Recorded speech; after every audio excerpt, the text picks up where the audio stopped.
meu convidado de hoje é um exemplo de adaptabilidade e entrega. Essa versatilidade fica clara na sua atuação profissional, onde ele atuou em praticamente todos os papéis nesse mundo corporativo. Trainee, executivo, empreendedor, sócio adquirido, membro do conselho e antes já foi atleta, nadador profissional. De Ambev a empresas de saúde, setor onde hoje ele se tornou uma grande referência, ele faz diferença por onde passa. O meu convidado é formado em administração de empresas, tem a MBA pela FGV e fez o curso de Owners and Presidents Management, o OPM, em Harvard, e dizem que foi nessa época que ele indicou para o Vabo a melhor máquina zero para raspar a cabeça aqui, que eu tenho algumas fontes. Além do destaque na área profissional, eu posso afirmar que esse meu convidado, o seu lugar de potência é com a família, com a esposa, as filhas, os amigos, onde ele busca sempre estar presente para entregar o seu melhor. Esse cara aqui na minha frente é aquele amigo que você, de repente, de madrugada em Nova York, bebendo alguns Negronis, perdeu o celular em um bar, esse é o cara que vai estar com você até o final, ajudando você a encontrar o celular. Claro, uma situação hipotética. Vocês que me conhecem sabem que isso jamais aconteceria comigo. Seja bem-vindo, Luiz Liveri, que demais ter você aqui no lugar de potência. Cara, obrigado. Prazer enorme estar aqui com você. Bom demais receber um convite desse. E, antes de mais nada aqui, pedir desculpa pela voz, né? Como executivo, saindo aqui de um resfriado. A parte boa do corpo tá indo, mas a voz não voltou. Não, tá ótima aqui essa voz. Mas, Luiz, quero já começar te perguntando, como é que foi tua criação em Ribeirão Preto, né? O que te levou a ser um atleta, né? Nadador? No intercâmbio você chegou a fazer parte da equipe da escola, né? Nos Estados Unidos. De onde vem aí essa disciplina e determinação? Me conta aqui, de Ribeirão ali para nadador nos Estados Unidos. Legal, cara. Eu acho que a disciplina em si, que depois me trouxe também um pouquinho da disciplina do esporte, vem muito do exemplo familiar, né? Eu tive a oportunidade de ter uma mãe e um pai que sempre prezaram por essa disciplina profissional, criação dos filhos, e de alguma forma isso influenciou a gente tanto no início da carreira esportiva como depois nessa transição aí do dia a dia, hoje profissionalmente falando. Eu tinha um probleminha de pulmão, então era aquela história, nasceu mirradinho, não vai respirar direito, vai ter asma quando criança. O médico sugeriu para minha mãe, coloca ele desde criança na natação, que isso vai ajudar a abrir aí os alvéolos e quem sabe ele não fica bom aí no esporte. E foi o que aconteceu. Então eu peguei paixão pela natação. Natação para mim sempre foi o esporte onde todo mundo abandonava, né, ia para o futebol, e eu acabei entrando na natação, depois polo aquático, e no intercâmbio me achei ali num país que investe muito em esporte, né, que realmente traz para a vida acadêmica um incentivo muito forte para quem pratica o esporte. E aí entrei no time da escola, tive a oportunidade de nadar na Universidade de Michigan para os estaduais, tentar o tempo para as Olimpíadas. Eu brinco, faltou mais ou menos uns 10 centímetros de braço e uns 15 de altura que eu estaria ali. Mas acho que esse exemplo familiar e a dedicação que meus pais sempre tiveram de me levar e buscar ali no dia a dia da natação, fizeram com que eu tomasse esse rumo e pegasse gosto por esse esporte. Mas quando você foi para Michigan, você já tinha uma vaga? Você foi lá para nadar ou foi depois que aconteceu? Aliás, Michigan, que é da onde o Gustavo Borges também vem, né? Gustavo Borges e do meu interior de São Paulo ali também, né? Gustavo pertinho de Ribeirão. Exatamente, Tuverava ali do lado, é verdade. Na verdade, eu já nadava, fazia parte do time de polo da Cava do Bosque, na Ribeirão Preto. E quando eu fui para o intercâmbio, eu não nadava e todo mundo lá queria que eu jogasse futebol. Eu falei, futebol não é meu esporte, eu não vou fazer. Acho que é brasileiro, vai jogar futebol, né? Aí com uma brincadeirinha, uma partida que eu joguei lá de futebol, eles já perceberam que realmente não era o meu negócio. Você tava falando a verdade. Não era mentira. E eu parti para isso. Eu entrei no time da natação por acaso, porque eu nadava bem, eu tinha uma performance boa na época. Fiz um teste e entrei para o time ali como um dos titulares. Fazia freestyle e borboleta. Então, para mim foi muito legal, além do revezamento também de freestyle. Então, foi muito legal porque, cara, a gente nadava de 2 a 3 horas por dia, fora os treinos ali que a gente tinha. Uma parte era da escola e depois o time da natação mesmo se dedicava muito a isso. Era um ano de pré-Olimpíadas, então você tinha o pessoal realmente treinando para tentar o tempo para as Olimpíadas e foi uma época muito bacana. Assim, eu consegui realmente tirar o máximo proveito da infraestrutura aquática que as escolas americanas têm. Foi muito bom.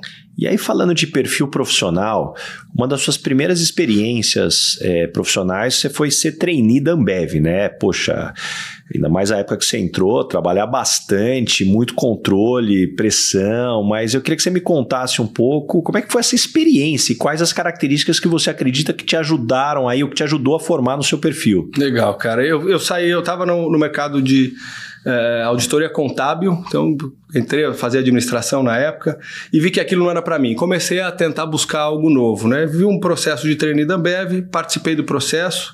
Numa das primeiras fases da entrevista, eu fui alocado para um projeto Forró, que eles chamavam, né? Estavam replicando o modelo que foi projetado no Nordeste e onde eles compravam as revendas de donos e assumiam, implantando o programa de excelência. Aí me alocaram num projeto Forró em Ribeirão, tocava Ribeirão e São José do Rio Preto, num processo muito bacana, que realmente era implantar as melhores práticas e governanças da Ambev, da antiga Brahma, né? Não era nem Ambev na época, estou falando da época de Brahma ainda, para dentro das revendas que eles compravam. Cara, eu acho que basicamente eu era neófito, né? Cru, não tinha absolutamente nenhum conhecimento dessa área, tinha passado por uma experiência contábil interessante, então gestão e controle eu acho que me ajudaram, sim, enquanto muito jovem, a trazer algum conhecimento para dentro, mas eu era uma esponja, eu sabia que eu precisava aprender muito e me dedicava muito. Então, por mais que eu ainda fazia faculdade, tinha que ir para a faculdade, mas eu acabava abrindo mão, às vezes, de aula para ficar até mais tempo no dia a dia do trabalho e tive a oportunidade de ter bons líderes, né, na minha carreira ali de Ambev e passei por diversas áreas. Comecei na área de qualidade, depois gestão e controles, aí fui para a área administrativa e passei achei que era um verãozinho lá na área comercial, mas no meu primeiro mês na área comercial, o meu diretor na época lá, o GDD da época, falou, não, cara, esse cara tem que ficar aqui no comercial, vamos investir nele nessa área, e aí a partir daí não saí mais da área comercial desde que deixei a Ambev. E o que você tinha de diferencial e que te atraía nessa carreira aí para ter sucesso em vendas? Eu acho que tem uma comunicação, né? Eu gosto muito de conversar, de fazer novas amizades. Eu acho que isso ajuda muito na área comercial, né? Você ter uma interlocução muito positiva. Eu sempre procurei buscar usar muito a empatia. Então, sempre se colocando no lugar do outro. O Vabo tem uma frase muito interessante, aliás, excelente colocação, realmente fui eu que indiquei para o Vabo. É verdade essa história que eu recebi aqui, essa informação?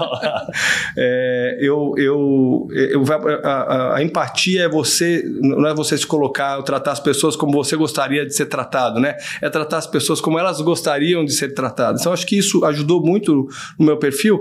E uma das coisas que eu acho que eu tinha diferencial, comparando as pessoas que estavam ali no meu dia a dia, na minha convivência naquela época, era a resolutividade, cara. Então eu buscava realmente resolver os problemas, resolver as questões que me colocavam no colo ali, de forma insana até, porque enquanto eu não resolvi, enquanto eu não consegui entregar aquele objetivo, e acho que isso foi um pouco do esporte, né? Aquele objetivo que a gente coloca pra gente mesmo, eu não descansava, tá? Então é parte dessa entrega. E eu tive uma oportunidade muito de ser testado. Então, quando eu fui para a área comercial, o pessoal me colocava nos piores setores, né? Então, para eu conseguir fazer alguma coisa, eu precisava trabalhar muito mais do que a média, até porque eu era mais novo do que boa parte das pessoas que trabalhavam ali naquela época. E com isso, eu com 20 anos de idade, já era um gerente de uma empresa aí que eu admiro, sempre admirei muito, que era a Ambev, e sendo muito desafiado sempre, né? Então, acho que aceitar o desafio e, mais do que isso, a capacidade de resolutividade, acho que foram os diferenciais ali no dia a dia.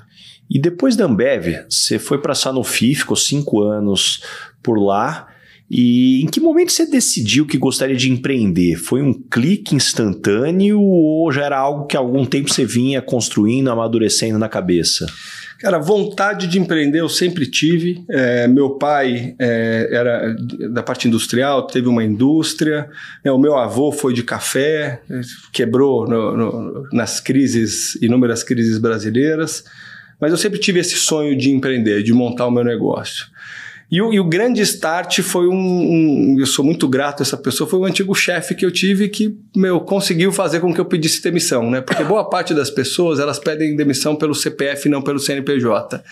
Então, sem entrar muito no detalhe, mas esse foi o meu grande clique. Eu falei, cara, não quero mais. Se isso é ser mundo executivo, eu não quero mais. Não quero mais. E se for para lidar com essa pessoa, então chegou naquela hora, e nesse mesmo momento que eu tive o clique, eu saí da sala, liguei para minha mulher, a gente não tinha filhos na época, 30 anos de idade, 31 anos de idade, liguei para ela, falei, vou fazer uma besteira, você tá comigo?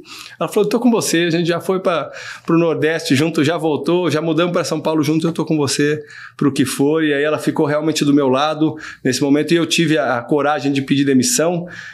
com alguns aprendizados talvez eu tivesse feito diferente, porque eu ainda não sabia o que eu ia fazer. Eu falei, não, vou montar um negócio, mas de quê? Eu ainda não tinha muita ideia, não. Então eu pedi a demissão para poder depois tentar construir alguma coisa. E aí me conta desse aprendizado aí, quais as principais viradas de chave, né? O que você teve que mudar de executivo para empreendedor? Cara, foi na marra, Baza, de novo, né? Muito aprendizado durante a carreira. Teve uma parte muito positiva nisso, porque tudo que eu sabia que era muito no papel e que as empresas multinacionais acabavam fazendo e forçando você a fazer no dia a dia, que eu não acreditava, eu não implantei, mas eu comecei do básico mesmo e a estruturar um pouco do meu conhecimento dentro de um contexto teórico para ir para a prática. Então, empreender para mim estava muito fácil. Comecei a olhar o segmento de saúde, resiliente, falei, vou começar por produtos que são curva A, importados, criei uma marca própria de luva de procedimento no mercado, handcare, vamos lá.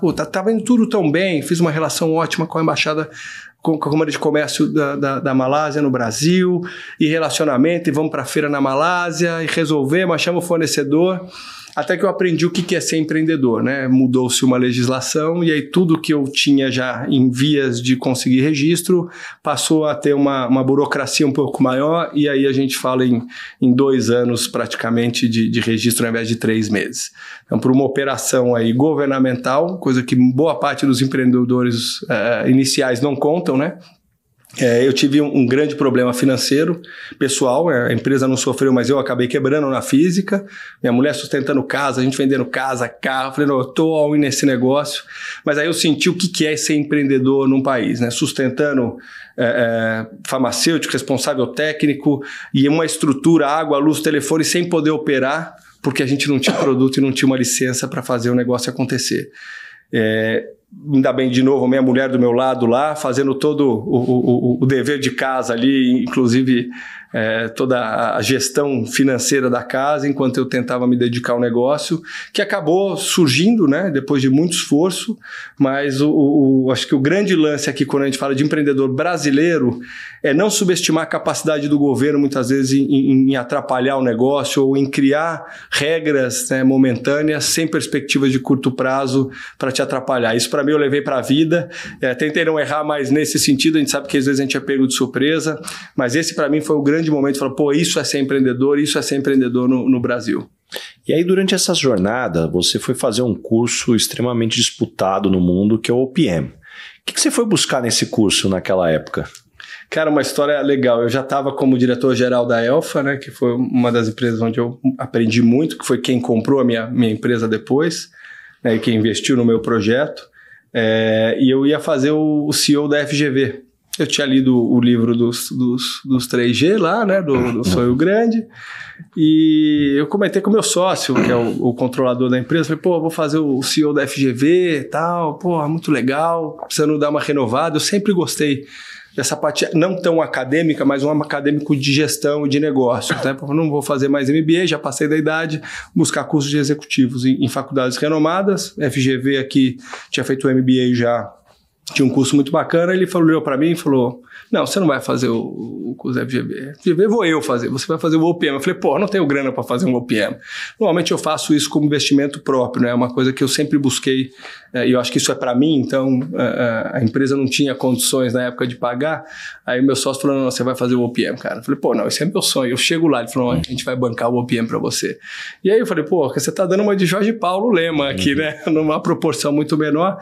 Mas, cara, para mim foi uma surpresa, não estava no pipeline, aí apliquei, consegui entrar no OPM, e para mim realmente foi uma mudança de paradigma. Um menino do interior de São Paulo que cresceu numa classe média baixa, né, que fez uma faculdade ok, que conseguiu fazer um MBA, que empreendeu, que quebrou, ir para Harvard fazer um curso desse, né, e chegando lá se deparar com pessoas fantásticas e muito acima da média, né, foi algo muito incrível mesmo. E qual a experiência mais bacana que você teve no OPM, assim, de virada de chave, que você até hoje você reconhece e fala assim, cara, isso foi para mim game changer? Cara, eu acho que 2 momentos. O primeiro foi um grande impacto, Baza, que com toda a humildade do mundo, quando eu fiz o MBA na GV, como eu vinha de um mercado, tinha trabalhado em Ambev, estava na Sanofi na época, como gerente de negócios, Então, eu estava no MBA, eu era média alta na sala. Então, eu tinha argumento. Eu era um cara diferenciado pelo histórico profissional, muito menos acadêmico. Né? Então, você na roda de amigos, naquela roda de empreendedores do teu nível, pessoas que você cresceu, eu era média alta. Então, eu fui um dos caras da aula, da turminha do colégio que se deu bem e tal. A hora que eu cheguei lá no OPM, meu amigo, a hora que você olha para aquela realidade, aquele mundo de pessoas incríveis, eu falei, caramba, aqui eu sou média baixa. Então, você está com um ambiente mundial, né, de pessoas de alta potência, de alta performance, de altos executivos e altos empreendedores. Para mim foi chocante, porque eu precisei, de alguma forma, dar mais do que eu dava nesses outros cursos e nas outras oportunidades que eu tive. Então, isso foi um grande impacto, o que me trouxe, cara, um grande aprendizado, né? Então, quando eu estava no MBA ou na faculdade, dava para eu tomar minha cervejinha a mais, curtir um pouco mais. Ali não, ali eu precisei me dedicar para não ficar para trás.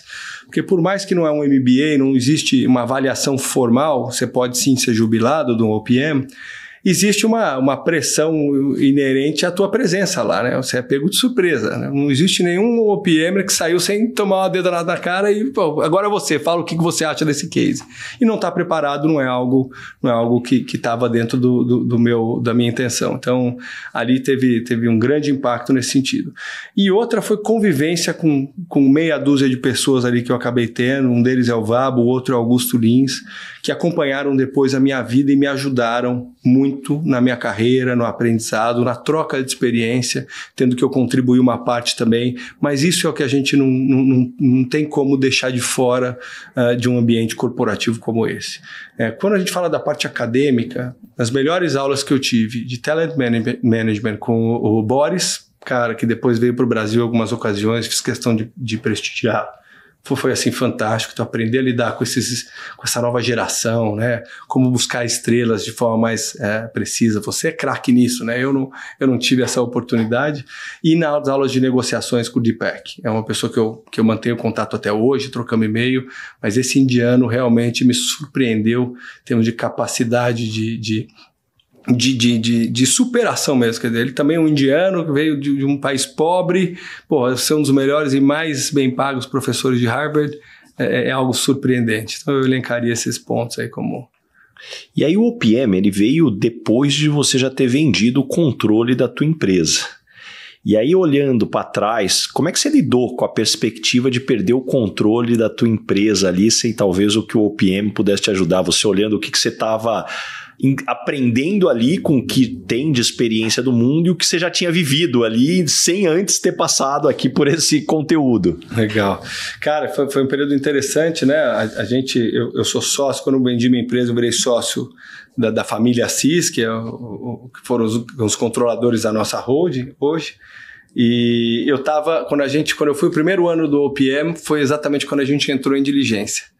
Então, foi muito tenso meus primeiros 3 semanas lá em Boston, porque a gente estava nesse momento, né? A gente estava no momento de, vamos vender, não vamos vender, como é que é a valuation, para onde a gente vai? E a gente tinha realmente um modelo de gestão muito próximo da operação e um controlador hands-on, né? A gente nunca foi um grande empresário que fica lá em cima, não, mas a gente sempre pôs a mão na massa. E nesse mesmo meio tempo a gente já estava construindo um hospital, já estava com outros negócios em vista. E a diligência eu passei muito tenso, né? Foi um tempo dedicado ali na parte acadêmica, mas sempre com o olho aqui nos red flags que estavam surgindo no dia a dia.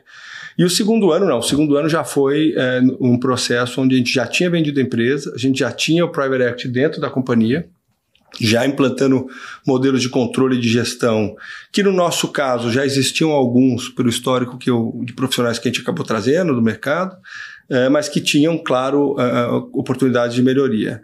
Quando eu voltei do OPM, a grande diferença foi que tinha muita coisa para a gente também implantar, né? O primeiro ano do OPM é mais nivelação, vamos lá, você vai entendendo muita coisa, até algumas coisas mais básicas para quem já está em algumas das áreas, muita coisa transformacional inicial, mas o segundo não, o segundo ano é um at work mesmo, você consegue implementar muita coisa e consegue trazer muita coisa dentre o primeiro ano e o segundo ano para trabalhar, e foi isso que eu fiz. Então, eu consegui explorar muita coisa, principalmente na parte de integração, né? e de comunicação ali na parte de gestão de pessoas. Pô, saímos de lá, voltando para o segundo lugar entre as melhores empresas para se trabalhar, conseguimos montar um modelinho de integração quando a gente olhava os times, né, os Dream Teams que a gente montou. Nada é perfeito, mas eu acho que isso ajudou muito a gente a potencializar esse nosso processo de M&A e aquisição que a gente fez nos anos seguintes. E hoje, olhando aí dentro da tua experiência, me ajuda a tentar entender aqui quais são as diferenças mais importantes entre ser executivo, empreendedor, membro do conselho ou executivo pós-aquisição aqui também. Acho que você teve a oportunidade de atuar em vários papéis aqui. O que muda aqui? Vamos lá, executivo, empreendedor, membro do conselho ou executivo pós-aquisição? Legal, cara. Acho que é uma transição natural, né, para quem está no dia a dia.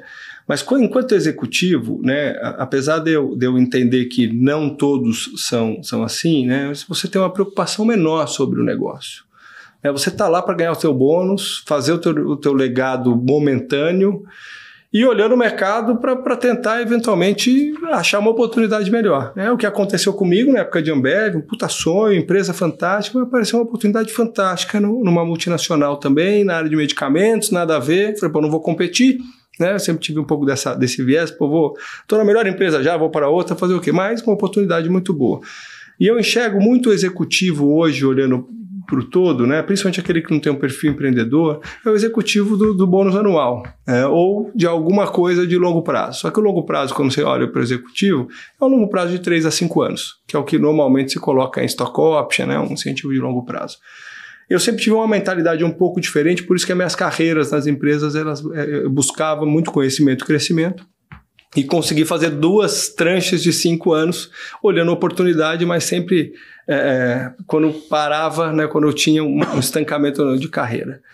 A hora que a gente entra nessa questão do empreendedor, né, a hora que você vai para o empreendedor de dia a dia, de uma empresa que está começando do zero, não uma empresa familiar que assume, que eu não tive a oportunidade de passar, você já entra num risco muito diferente, né? E principalmente no âmbito familiar, você começa a criar uma preocupação um pouco maior. Porque você está botando em risco não só você ou a tua carreira, você está botando em risco o patrimônio.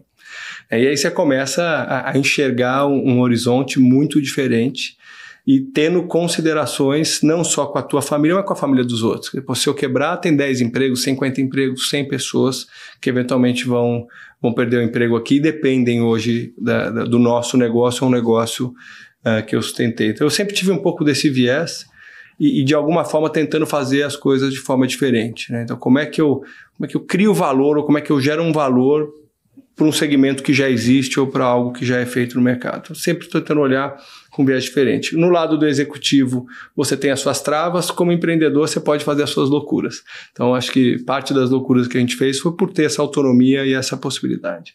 Olhando um empreendedor meio executivo que vende a empresa, porque você acaba misturando muito essa ferramenta, eu acho que entra num propósito um pouco diferente, né? Como eu consigo gerar um legado?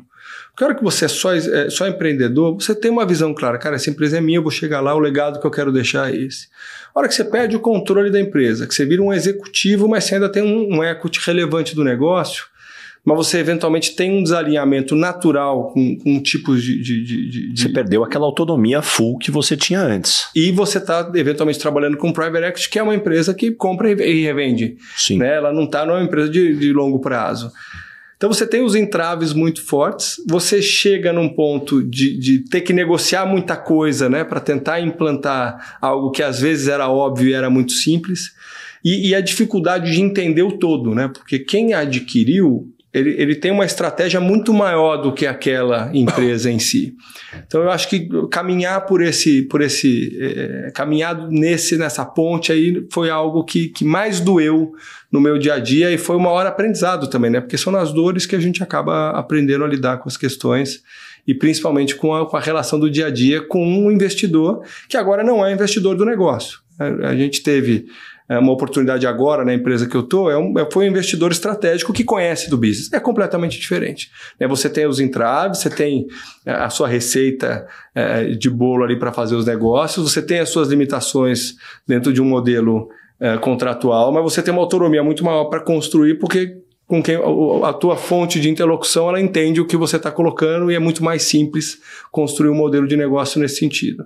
E, de novo, voltando a um comprador não estratégico, que não conhece o segmento, é algo que acaba desgastando um pouco a relação e muitas vezes é por isso que os fundadores, né, das empresas normalmente não conseguem ter uma vida muito longa como executivo de fundos ou de empresas nesse sentido. E aí, saindo da execução, membro do conselho, o que muda?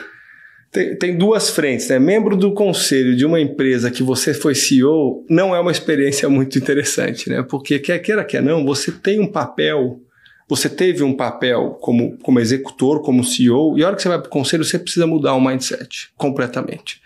E você tem que tentar contribuir de uma forma diferente para a pessoa que te sucedeu. O processo de sucessão, no meu caso, dessa empresa, a qual eu fui como membro do conselho depois de ser CEO, foi tranquilo, foi uma pessoa que a gente escolheu junto, um cara muito melhor do que eu para tocar a operação. Mas eu confesso que incomoda um pouco o conselheiro que já foi CEO, né, ali da operação.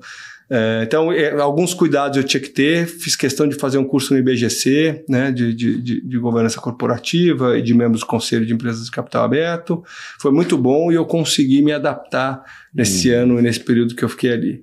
E a outra coisa é você ser membro do conselho de uma empresa que você é acionista, que foi minha segunda passagem por conselho, onde você conhece o segmento, mas não conhece a operação. Né? Foi muito importante esse ano que eu passei como conselheiro do nosso hospital, porque dois grandes motivos. Primeiro, porque eu acho que eu consegui contribuir no modelo de governança que a gente acabou criando e consegui trazer um pouco de conhecimento que eu tinha de passado para o conselho, mas o melhor de todo foi porque depois me ofereceram para assumir a presidência do hospital e eu já tinha passado esse ano no conselho. Muitas das coisas ali que eu aprendi no conselho eu consegui implantar na prática ali. Agora é um chapéu muitas vezes ali para quem é executivo que é difícil de trocar, né? Pô, a gente que vem do mercado, que está no dia a dia, virar conselheiro eu acho que é um processo de adaptação, que eu ainda não sei se estou pronto, né? Estou voltando para minha dia a dia de operação, mas acho que é um processo de adaptação. E Luiz, trabalhando no setor da saúde, você teve a oportunidade de trabalhar na linha de frente, né, durante a pandemia. Me conta um pouco dessa experiência aí, pô, um momento único no mundo acontecendo e você ali na linha de frente, pô, tanta coisa passando pela cabeça naquele momento. Esses anos de pandemia foram anos realmente marcantes na minha carreira. Uma experiência única. Eu entrei eu fiquei à frente do hospital no início de 2019, ia tudo super bem, estava aprendendo, pô, aquele voo de cruzeiro num ambiente onde você conseguia ainda ganhar altitude e realmente trabalhando de forma muito intensa dentro de uma operação hospitalar que eu conhecia como fornecedor, mas nunca tinha gerido um hospital. E de repente veio o caos. É difícil falar deste momento em si, mas uma coisa eu levo para mim, né? Já que a pandemia foi inevitável, eu sou grato de poder ter ficado à frente de um hospital num momento tão crítico para a população paraibana na época. População brasileira, mundial, mas eu especificamente estava em João Pessoa lá e eu fiquei muito grato de poder contribuir, doar parte do meu tempo ali. Foi uma das épocas que eu mais trabalhei, não sei o que é home office. Eu ia todos os dias da semana, eu estava no hospital. Mesmo no comecinho da pandemia, que não tinha, pandemia era só um lockdown, não tinha paciente ainda. Até o último dia pandêmico ou endêmico que a gente teve dentro do hospital. Então eu ia todos os dias para o hospital. Tive a sorte, né, e o privilégio de trabalhar com pessoas fantásticas que me apoiaram, meu diretor médico, os sócios acionistas da companhia e a minha diretora de operações. Foram pessoas fundamentais ali no dia a dia. Mas um momento muito crítico, cara, muito crítico mesmo para qualquer executivo, empreendedor, empresário. O caos ficou instalado em diversos momentos. A gente teve uma vantagem, a gente tinha um hospital que tinha sido construído por uma capacidade muito maior do que a gente podia, do que a gente tinha de demanda. Isso porque a gente construiu um hospital para 10 anos e não um hospital para 1 ano. Então isso ajudou muito a gente em termos de fluxo, em termos de processos e leitos, não faltou leitos. O conselho, em janeiro, quando começou a dar aquele boom, né, no mundo, e a gente ainda tinha a visão de que não vai chegar no Brasil, paraíso tropical, não tem muita coisa. A gente conseguiu a aprovação no conselho, logo no conselho de janeiro, para o investimento em equipamentos. Então, a gente não faltou ventilador, não faltou absolutamente nada para a gente. Tinha uma estrutura pronta para atender a pandemia. E a gente teve uma forte colaboração dos planos de saúde também, quando apertava um pouco o cinto ali, que a gente realmente precisava. Um hospital pequeno, a gente era proprietário, tinha um investidor pequeno ali, o resto era no dia a dia. Realmente para a gente foi um momento muito importante essa parceria com os planos. E Baza, para colocar um pouco sobre palavras, foram os momentos mais difíceis que eu passei na minha carreira e na minha vida. Decisões pessoais e profissionais que eu tive que tomar, que eu nunca imaginei que eu fosse ter que tomar. Isolar minha família, porque eu era vetor, eu estava todo dia no hospital, porque elas queriam estar comigo pelo menos um momento à noite.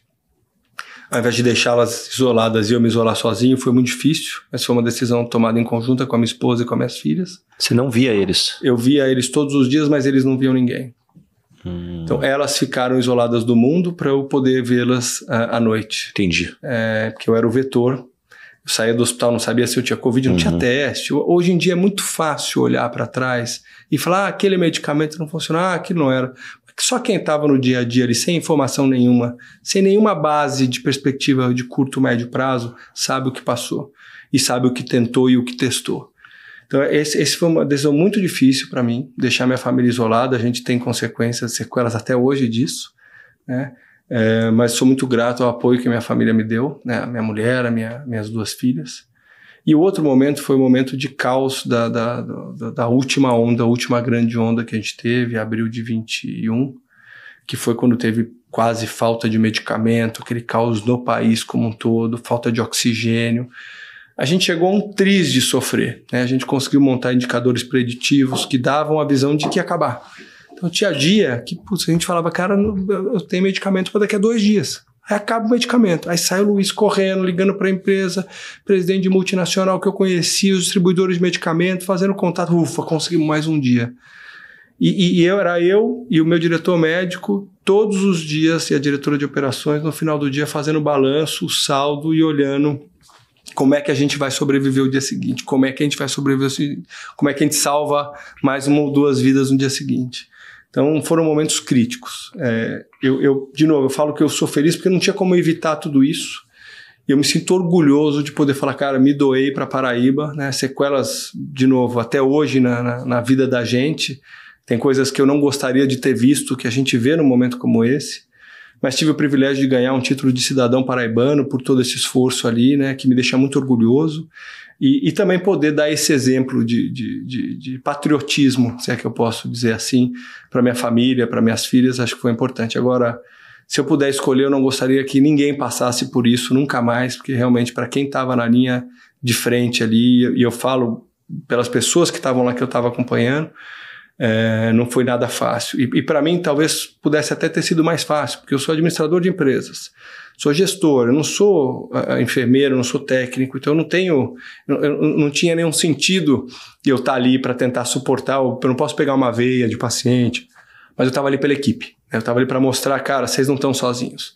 Né? É muito fácil ficar atrás de um computador, né, mandando as ordens ali no WhatsApp, mas eu busquei fazer o exemplo de estar ali todos os dias com a equipe, rodava 100% das áreas, fazia vídeo, botava no grupo de liderança da empresa. Realmente foram momentos de muita proximidade, onde eu ganhei muitos amigos ali, e eu tenho o orgulho de falar que a gente não perdeu um funcionário para a pandemia, nenhum funcionário para a pandemia.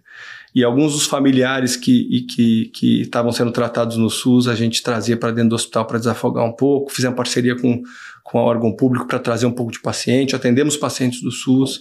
Então, apesar de momentos muito difíceis, a gente tem algumas coisas para comemorar em termos de vitória, né? E essa experiência na pandemia mudou a sua forma de ver o que é o papel de uma empresa, o mundo dos negócios? Porque ficou muito claro, né? Você falar do propósito, do impacto, mas claro, deixa eu falar com o plano aqui que não pode faltar dinheiro aqui, senão a operação para aqui. Como é que você enxerga hoje esse equilíbrio do que é o papel de uma empresa na sociedade? Cara, eu acho que a gente está bagunçado até hoje, pós-pandemia, área da saúde. A gente tem hoje ainda um modelo predatório. Na pandemia todo mundo se juntou. O plano, se juntou o governo, se juntou as pessoas, né? Como é que a gente pode, de alguma forma, facilitar, né? Para não atrapalhar, porque era o caos instalado. É engraçado, né, que o ser humano tem memória curta, né, e a gente voltou para um modelo onde o soma é zero. Então, se o plano paga melhor porque eu estou ganhando, aí o outro pede, aí eu não vou deixar pagar. Ainda existe um modelo que, na minha visão, tem que mudar, na hora que se olha o segmento de saúde. E eu acho que a gente aprendeu muito com a pandemia, mas a gente usou pouco desse aprendizado até hoje dentro de um modelo que não faz nenhum sentido na hora que a gente olha a cadeia como um todo de tratamento. E no final do dia, quem paga essa conta é a empresa. É a empresa que contrata o plano de saúde, não é nem o plano de saúde, nem o hospital e muito menos o paciente. Então, quem está contratando esse plano de saúde é quem paga a conta. E muitas das vezes, eles não estão na mesa de negociação. A gente percebeu que em alguns casos é melhor você trazer o cara para uma mesa de negociação. Como é que você pode reduzir a sua sinistralidade? Não é o plano que sabe gerir isso. Muitas vezes a gente pode ajudar a empresa a reduzir turnover, reduzir absenteísmo, né, trabalhando de forma conjunta, mas isso não tem hoje um viés estratégico dentro de nenhuma dos stakeholders. Por quê? Porque todo ano a empresa bida o plano. Então, hoje ela é um, amanhã ela é o outro, no outro seguinte ela troca. O hospital precisa fazer a receita, então muitas vezes você vai fazer uma pressão para que saia logo um procedimento. O corretor quer vender o plano, então ele só ganha o dobro de não sei o que quando ele vende o plano, aí troca o plano para poder ganhar mais comissão. Então, eu acho que é um ecossistema que precisa rever os conceitos, né? A gente está vendo aí hoje notícias recentes, prejuízos enormes dos planos de saúde, empresas a gente sabe que está com uma inflação médica muito grande, ou seja, para pagar uma conta nesse sentido é difícil também, e modelos de negócio que ainda precisam mudar muito para olhar saúde, porque nós não temos plano de saúde no Brasil, né? A gente tem plano de doença, porque a gente não trata a saúde, a gente trata a doença a hora que a pessoa fica realmente doente. E você vai para lugares como a Europa, estive em Amsterdã recente, meu irmão mora lá, o tratamento é preventivo, você faz uma assistência primária, você não pode sair marcando um monte de médico. Então, existe um modelo aí que eu acho que precisa ser revisto para que possa, de alguma forma, todo mundo caminhar numa direção só. E, Luiz, você falou muito sobre acordos com a família. Você que já morou, isso mudou profissionalmente algumas vezes com a família, que conselho você poderia dar para outras pessoas que estão considerando aí uma mudança para uma nova cidade, estado, às vezes até um país, e precisam se adaptar a um novo ambiente de trabalho e de vida familiar? Claro. Acho que antes de mais nada é o acordo familiar, né? Tem que estar muito claro para a família, né? Tem que ser um negócio realmente construído em conjunto, né? Eu falo isso porque quando a gente foi a primeira vez para o Nordeste pela antiga Aventes, Sanofi Aventes, eu sentei com a minha mulher, a gente tinha acabado de vir para São Paulo, tinha acabado de entrar no emprego, eu falei, tem um problema aqui. Me ofereceram ir para o Nordeste, uma promoção, um projeto interessante, a gente vai conseguir mudar o modelo de distribuição, acho que é um negócio legal, vamos. Ela topou, de cara topou. Teve alguns problemas no começo, né, por adaptação, mas ela sempre foi muito guerreira, porque estava acordado lá atrás, né? E ela conseguiu se desenvolver muito bem depois, fizemos ótimos amigos, mas foi um momento muito difícil de adaptação, principalmente para quem não está indo ao trabalho, né? Então, a família que está indo acompanhar sofre muito mais, porque o nosso dia a dia é trabalho, vamos para lá, vem para cá, aí você chega à noite em casa, esquece que aconteceram muitas coisas aí nesse período, e que se a pessoa não tiver comprada com você, vai ser muito mais difícil, porque já vai ser difícil, vai ser muito mais difícil. Aí depois, de novo, quando você tem filhos, tem que ter os acordos, além da mulher com os filhos, né? No meu caso, foi mais tranquilo, uma menina de 1 ano que praticamente não tinha muita opinião, né? Chorava bastante. E a minha outra filha de 4 anos, que vamos amiguinhos novos, vamos morar na praia, sempre tentando trazer a parte boa da história. E a mulher muito comprada também nesse modelo e nessa visão. No caso, de novo, se não tivesse acordo familiar é muito difícil. E acho que uma das outras coisas que eu percebo muito agora no meu retorno a São Paulo, porque aí tivemos que mudar de novo, né? Tá tudo adaptado, 5 anos depois em João Pessoa, uma cidade paradisíaca, familiar mesmo, muito boa. A gente tem que voltar de novo para São Paulo, que é uma região onde a gente já tinha vivido, né? Um mercado onde a gente já tinha morado, mas sempre difícil uma mudança. De novo, o acordo familiar aqui foi muito importante, mas o mais importante dessa vez, Baza, foi enxergar o copo meio cheio. Porque se eu continuar olhando tudo que era bom quando eu morava no outro lugar, eu vou continuar me martirizando. Então eu comecei a enxergar a parte boa de ter voltado. Eu não vou olhar o trânsito, eu vou tentar me adequar e me adaptar melhor para evitar o trânsito, ok. Mas o que eu vou olhar? Eu vou olhar as coisas boas. Pô, profissionalmente está sendo muito bom. A educação das minhas filhas, com todo respeito à Paraíba, São Paulo é um grande centro. Eu estou perto dos meus pais que estão envelhecendo, né? Pô, como é que eu posso extrair um pouco mais? Eu via eles muito pouco, eu os via muito pouco. Estou perto do meu irmão com meu sobrinho. Estou num lugar onde você tem inúmeros restaurantes, opções de lazer, opções culturais. Então eu não vou olhar que eu estava a 2 minutos da praia, que eu fazia o meu triatlon lá, eu saía de casa já pedalando, depois corria, nadava na frente de casa, no mar.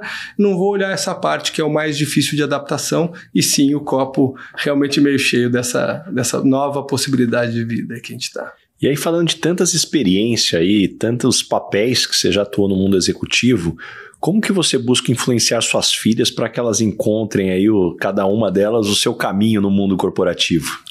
Cara, essa é uma pergunta, Baza, muito difícil de responder, porque acho que é a dúvida de qualquer pai, né?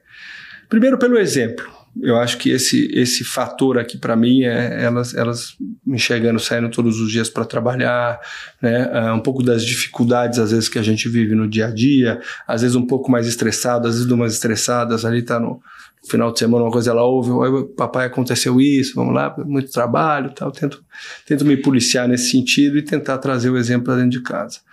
O segundo ponto são os valores. Porque assim, acho que de qualquer forma, os valores pessoais dos profissionais, eles têm que estar muito ligados.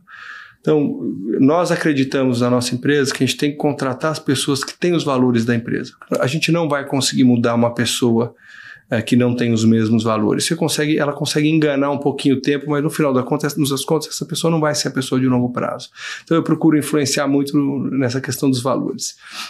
E acho que, de alguma forma, tento influenciá-las no quesito terceiro setor também, né? Como é que a gente doa um pouco para a sociedade, né? Qual que é o nosso papel enquanto empresário, empreendedor, executivo, né, à frente de um negócio para com a sociedade. Eu tive a oportunidade na nossa formatura do OPM, quem foi conversar com a gente lá foi o Porter. Então imagina, o cara que inventou as 5 leis de Porter ali no nosso paraninfo, na nossa formatura. E ele mostrou alguns números e aquilo me chamou muito a atenção e eu trouxe isso para a nossa vida. O dinheiro para ajudar o mundo não está no setor público. O setor público tem limitações financeiras de recursos. Esse dinheiro está na iniciativa privada. Então, como é que a iniciativa privada pode contribuir mais para as pessoas, para o mundo, para a sociedade como um todo? E a iniciativa privada não são CNPJs, elas são CPFs. Então, se você não tiver isso de alguma forma dentro da tua cultura e dos seus valores, dificilmente quando você chega a uma organização, você consegue transformar isso em realidade. Então, eu tento trazer para minhas filhas um pouquinho de tudo isso para tentar influenciá-las. Agora, é um mundo muito diferente do que eu vivi, né? E acho que do que você viveu. Você é só um pouco mais velho que eu, talvez uns 15 anos. Brincadeiras à parte, difícil prever o que vai ser o mercado de trabalho para elas. A gente está falando de ChatGPT, AI, como é que vai ser o mercado de trabalho para elas? Então, acho que a gente tem que, de alguma forma, prepará-las para o mundo, né? As coisas ruins que elas vão encontrar no mundo, mas mais do que isso, garantir que elas tenham os valores corretos para poder estar, né, de alguma forma estarem alinhadas com esse objetivo de mundo que elas vão enfrentar pela frente. Que aula, que adorei aqui tudo que você está trazendo. E agora falando desses aprendizados, Luiz, me parece que você teve uma juventude aí mais rebelde, bem agitada. Quais ensinamentos hoje, como um homem aí de sucesso, você daria para você mesmo 25 anos atrás? Cara, essa aí foi o spoiler que alguém te deu, hein? Tenho bons informantes aqui para chegar nas histórias. Eu sei. Eu falo que eu me arrependo de tudo que eu fiz. É uma mentira, porque hoje eu só estou aqui por tudo que eu fui, né? E talvez se eu não tivesse feito uma outra besteira, eu não tivesse acordado para uma outra realidade, uma outra situação e não tivesse chegado onde eu cheguei. Claro que muitas das coisas que eventualmente, se eu pudesse escolher fazer diferente, talvez eu tivesse me dedicado mais à escola, menos brigas, né?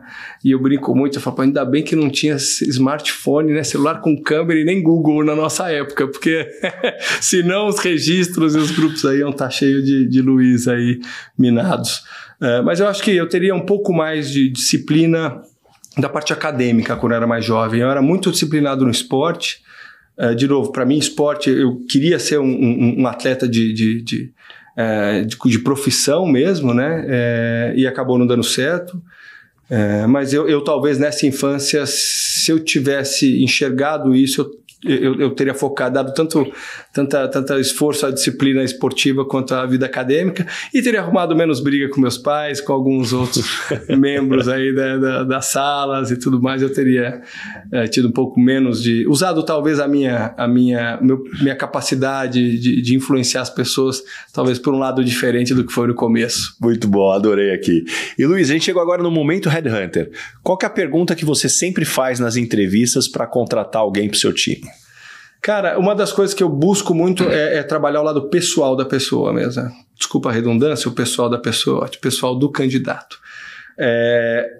Via de regra, eu tenho uma estrutura que já avaliou a parte comportamental, a parte técnica, né? E de alguma forma o gestor imediato já está comprado com aquela vaga, mas quando a gente trata de gestores, eu gosto de ser o último entrevistado. Então, eu entro muito no viés comportamental e pessoal, né? Eu quero saber um pouquinho da origem, da família, né? Se mora com os pais, onde teve, como é que foi um pouco da infância. Então, eu saio um pouquinho da parte técnica. E a outra coisa que eu pego é um pouco de umas dicas que o Vabo dá aí nos seus podcasts aí, que é realmente tentar fazer com que a pessoa demonstre um pouco da paixão que ela tem. Qual que é a grande paixão dela, né? Como é que ela consegue realmente entregar aquilo no final do dia se ela não tiver uma paixão por fazer o que faz. E confio muito nas ferramentas de gestão que a gente tem do dia seguinte para poder fazer essas avaliações, mas eu procuro muito entrar nesse lado pessoal. E que tipo de pessoa não dá certo trabalhando com você? A pessoa que é muito prolixa, para mim, é um pouco difícil de conter a minha paciência, às vezes. A gente lida com todos os tipos de pessoa, mas eu acho que tenho mais dificuldade com pessoas prolixas, mas principalmente com quem não traz dados. Tem um amigo meu que fala muito, se você não traz o dado, você está trazendo só uma opinião. Então, eu tenho muita dificuldade, como eu sou uma pessoa muito visual. Se não vem um Excel, não vem um gráfico para mostrar um pouquinho do que a gente está falando, não vem um número, para mim eu tenho muita dificuldade. Então, quando vem muito na teoria, né, o gerúndio entrando no dia a dia do vocabulário da pessoa, isso para mim é muito difícil. Mas uma pessoa que não dá certo, que é demissão de cara, não tem chance, é quebra de valores. A gente tem alguns princípios na empresa, alguns dos nossos valores ali, que assim, quebrou, não tem segunda chance. Então, a gente acredita muito nesse modelo de ser fiel aos nossos valores do começo ao fim. Me lembrou muito, assim, quando você falou sobre a questão de trazer dados, eu também penso exatamente como você. Eu costumo dizer aqui, quando eu estou conversando com um time, que mais do que você me falar qual que é a tua recomendação, qual que é o resultado, o que você acha que a gente tem que fazer, me interessa muito mais, num primeiro momento, entender o racional do porquê que você chegou a essa conclusão e quais os dados você utilizou nesse racional. Se você me trouxer a sua opinião, sinto muito, mas eu prefiro ficar com a minha. É isso. Opinião por opinião, a minha vai ganhar. Vale muito mais. Exatamente. Agora, se você me trouxer a forma como você pensou e os dados, e a partir daí como você chegou nessa conclusão, vai me interessar muito mais nesse aspecto. É isso, eu estou contigo nesse sentido. E acho que é o que você colocou também, né? A pessoa não precisa trazer a solução. Então, você vai limitar. Você só me traz o problema se você tiver a solução? Uhum. Não. Se você não souber a solução, me traz o problema, mas embasado em alguma coisa para a gente poder realmente tentar construir uma solução em conjunto aqui. Quando as pessoas não gostam de você no mundo corporativo, normalmente qual é o motivo? Olha, elas não têm me dito muito os motivos. Mas eu imagino que muitas vezes, eu sou um pouco mais agitado, talvez, do que o normal. Acho que às vezes eu atropelo, né? Recentemente, a gente tem uma pessoa que trabalha comigo hoje, e às vezes eu entro nas áreas, porque, de novo, eu não sou aquele cara, o executivo princesa Elizabeth lá, entendeu? Não consigo ser um CEO só por ser o CEO, não, eu gosto da operação, né? Eu realmente me entrego ao negócio, E às vezes eu entro na área de um ou do outro ali, eu tento promover algumas mudanças que muitas das vezes, quando não alinhada com o responsável pela área, gera aquele atrito, opa, desculpa, ingerência minha, tô dando um passo para trás, mas precisa mexer. Aí a gente dá essa mexida. Mas eu acho que é um pouco isso, e às vezes a aparência de você, em algum momento onde você tem um domínio muito forte, querer ser muito pragmático, né? Pô, não, cara, isso, de novo, a hora que você vai falar de dados ali, não, cara, pô, você traz o número certo. E gera uma certa falta de empatia aí, muitas vezes, na falta de paciência. Eu acho que pode ser um pouco disso. O que você gostaria de perguntar para o Basa, Headhunter? Cara, eu quero saber como é que a gente vai lidar, né, primeiro, com essa geração Y, Z, esse novo perfil de profissional, e como você está fazendo para lidar, que é um profissional que não tem mais aquele vontade de ficar anos na empresa, de te entregar um negócio, que é um propósito meio disfarçado. Como é que a gente lida com esse novo perfil de talento, né? E como achar realmente, de repente, pessoas que estão mais alinhadas com a cultura da empresa ou com as necessidades que a gente tem de curto prazo, seria uma das primeiras perguntas que eu faria. Você sabe que essa pergunta que você está me fazendo aqui é o que eu reflito de como eu consigo contribuir para a carreira do meu filho. É a construção, ele tem 5 anos de idade, aqui vai fazer 5 anos de idade. E algo que eu venho estudando aí, que é um misto de história, sociologia, para entender um pouco do que a gente está passando, e eu concordo muito com o Ray Dalio, que ele diz que quanto mais você quer tentar entender o que vem pela frente, mais você tem que parar de ler os noticiários do dia a dia e mais voltar a estudar história e ciclos do mundo. Eu gosto muito dessa afirmação dele, longe de mim de querer me comparar com ele, mas sou fã aqui na hora que ele faz um comentário como esse. E algo que para mim é muito claro é que quando a gente olha a história da humanidade, o que uma geração sempre procurou passar para a geração seguinte foram 2 coisas principalmente. Uma forma de ter sustento e a forma de conviver em grupo, conviver na sociedade. Então, se a gente pegar desde a época quando éramos nômades, né, o seu sustento era aprender a caçar, depois aprender agricultura, até quando a gente chega nos dias de hoje que é aprender uma profissão, né, te dar um guia. E sobreviver em sociedade vai do básico, né, de como você conviver, ter bons relacionamentos, ser uma pessoa que se encaixa dentro de um grupo que lá atrás, né, não fazer parte de um grupo de nômades era morrer. Ninguém conseguia viver sozinho, depois no modelo de agricultura e depois nos dias de hoje como a gente vive em sociedade. Só que pela primeira vez a gente está vendo uma quebra nesse modelo, porque até a nossa geração, basicamente, como o mundo evoluía, porque ele nunca parou de evoluir, mas ele evoluía mais devagar, a geração anterior sempre tinha algo a ensinar para a próxima geração. E talvez pela primeira vez a gente está chegando num momento que tudo que a gente viveu, talvez a gente não vai conseguir ensinar o suficiente para que a pessoa, nossos filhos, né, tenham uma forma de sustento ou como ele vai conviver em sociedade. Pela primeira vez a gente vai ter que ensinar essas pessoas a aprenderem sozinha. E isso para mim é uma mudança dessa quebra, que aí eu estou indo além aqui do aspecto do mercado de trabalho, que para mim isso acho que é a grande chave, a grande pergunta. Quem está nos escutando aqui, que quiser continuar e tiver ideias sobre isso aqui, eu vou adorar discutir. Vamos adorar, porque realmente é uma incógnita, né? E uma segunda pergunta que eu colocaria para você, eu sou meio old school talvez, eu não sou muito adepto ao trabalho remoto. Eu particularmente gosto muito mais do presencial, não tive até hoje. Na época de hospital tinha remoto, estava ali no dia a dia. E hoje eu realmente estou no escritório, segunda a sexta, mas sexta você vai também? Não, sexta eu vou, e a gente via de regra contrata pessoas para o presencial. A gente tem enxergado uma dificuldade muito grande de recrutar pessoas talentosas e boas em algumas áreas que topam fazer o presencial, porque agora está muito remoto.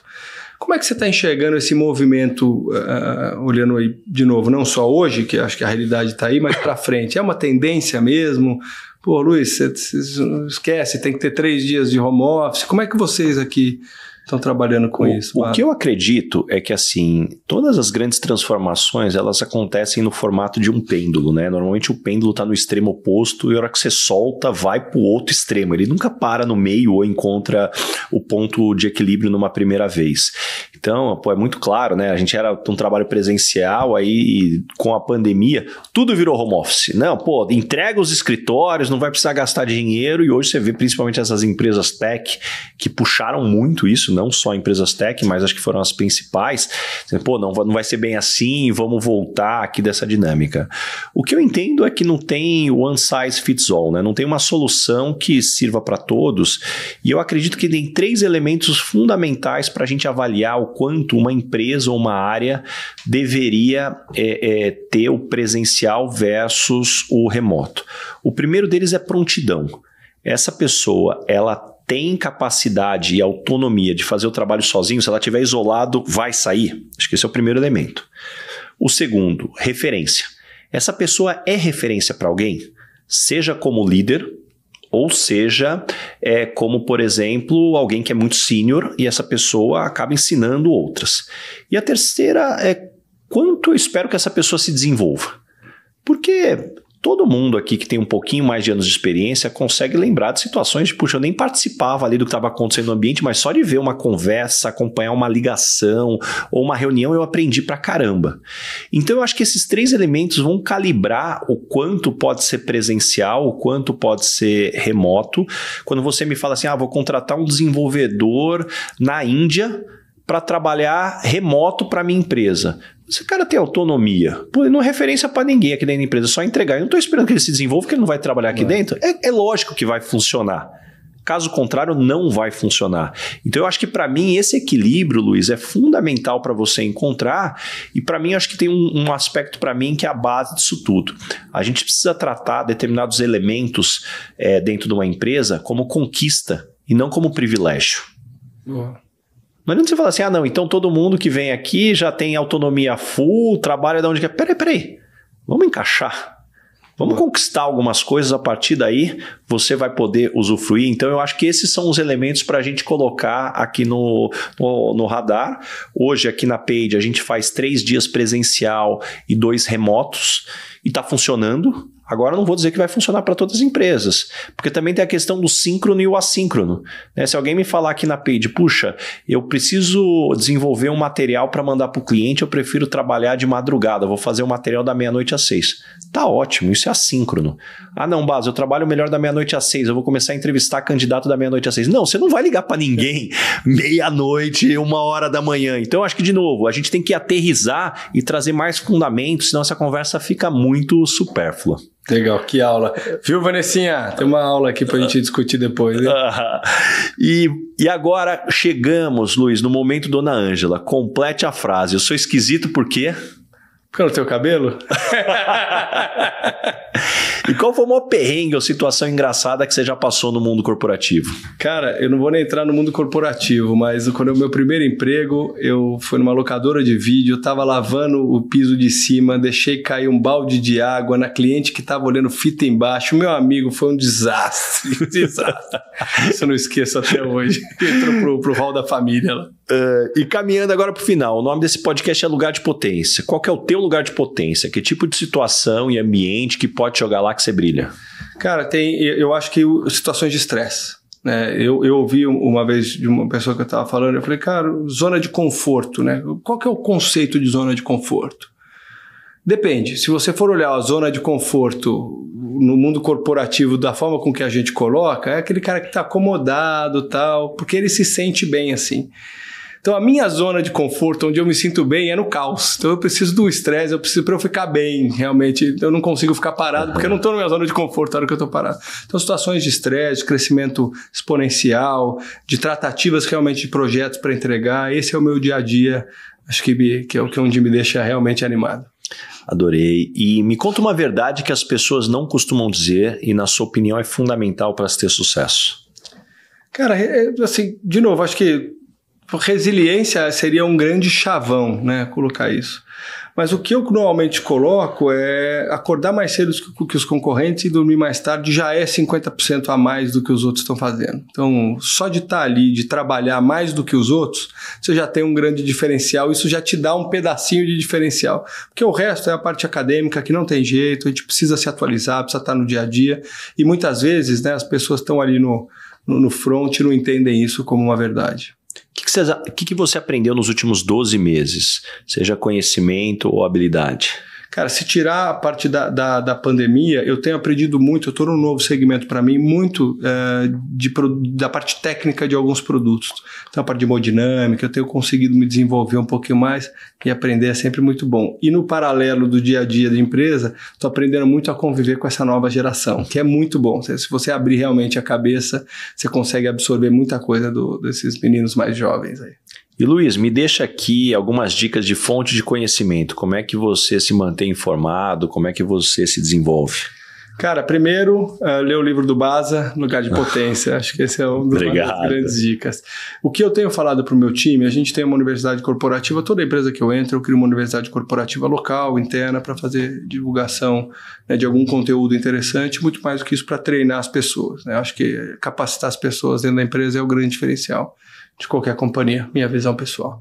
O que eu tenho falado muito para o time, Baza, na minha época de iniciando carreira, nos primeiros 5 anos, que a internet desse tanto conteúdo grátis. Então, MIT, Harvard, name it, qualquer grande universidade tem conteúdo de graça em português, muitas vezes, né? Então, a pessoa nem precisa falar inglês.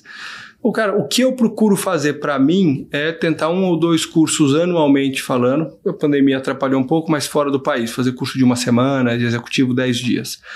E para a equipe, cara, é tentar falar para eles, cara, não precisa ir na biblioteca. Na minha época, para você pegar um livro, você precisava se deslocar, ir para a biblioteca, fazer um cartãozinho, lembrar de devolver. Hoje está tudo na palma da mão. Você no celular, no deslocamento para o trabalho, você consegue ouvir um podcast interessante, você consegue pegar conteúdo de universidades renomadas, né, que hoje realmente... Quem não busca conhecimento é porque não quer, né? Podcast, o que você faz é fantástico, você traz experiência de N executivos, tenho a oportunidade de conhecer alguns, então acho que realmente a conversa é a realidade, mas isso são coisas que poucas pessoas fazem, né? Para buscar realmente o conteúdo que está disponível de graça na internet. Depois vai pagar um curso fora, mas tem muita coisa aí que você pode fazer hoje que está disponível. Demais, adorei. E Luiz, me indica 3 pessoas bacanas para eu convidar para esse podcast e ter uma conversa como essa. Cara, boa pergunta. Eu colocaria, a maior parte acho que você já chamou, né? Mas de alguma forma dá para convidar o meu sócio controlador é um cara que eu admiro muito. Eu estou com eles há 14 anos. Por opção, então ele sempre foi o cara de visão, vamos lá fazer negócio que eu executava, então a gente tem uma sociedade muito bacana, que é o Elmo Assis, o cara que eu acho que tem uma história muito, muito interessante, é um nordestino que fez história em muita empresa hoje que tem âmbito nacional. Essa é uma das pessoas, não sei se você já teve a oportunidade, mas o meu grande mentor, um grande amigo que é o Augusto Lins, não sei se você já teve a oportunidade. Ainda não, Augusto, precisamos aqui, ó. A gente já tentou falar algumas vezes aqui, ainda não conseguimos. Eu vou me colocar à disposição. Já, vamos ajudar aqui, vamos conectar. Talvez dê problema aí, Augusto, vamos lá. E uma outra pessoa que eu acho que vale a pena dentro da minha indústria aí, que é o Maurício Lopes, é um cara que realmente fez carreira em plano de saúde, hoje está na Sul América, é um cara que eu tenho uma admiração profissional muito grande, tenho tido mais contato com ele hoje no dia a dia, está na Redditor hoje, mas é um cara fantástico também, que eu acho que vale a pena trazer um pouco da experiência. Muito bom, que lista. E Luiz, tem aqui uma pergunta que eu faço para todo mundo e eu não vou deixar você embora antes de responder. O que é felicidade para você?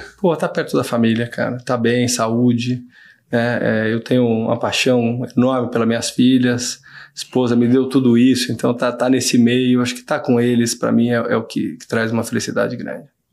Muito bom. E antes da gente encerrar aqui, tem um presente aqui pela tua participação no nosso podcast, aqui um óculos da Lacoste. A Marchon é a fabricante dos óculos da Lacoste aqui no Brasil, eles distribuem, eles sempre olham a foto aqui do entrevistado aqui para escolher o modelo certo aqui, fizeram essa escolha, olha só, hein? Acertaram, hein? Ficou muito bom. O Marcelo Kitsuda é o CEO lá da Marchon, ele é nosso amigo IPOer também, tá sempre com a gente aqui. E Luiz, pra gente fechar aqui, como é que as pessoas te encontram, que projetos que vem pela frente aí para quem quer continuar te acompanhando? Cara, eu sou uma pessoa no profile, então eu procuro aparecer pouco mesmo, posto muito pouca coisa no dia a dia ali, acho que a última coisa que eu fiz na parte pessoal já faz 1 ano. Tenho sido mais tímido no LinkedIn também, né? Preciso aprender um pouquinho mais, tentar transferir um pouco de conhecimento e absorver mais nesse sentido.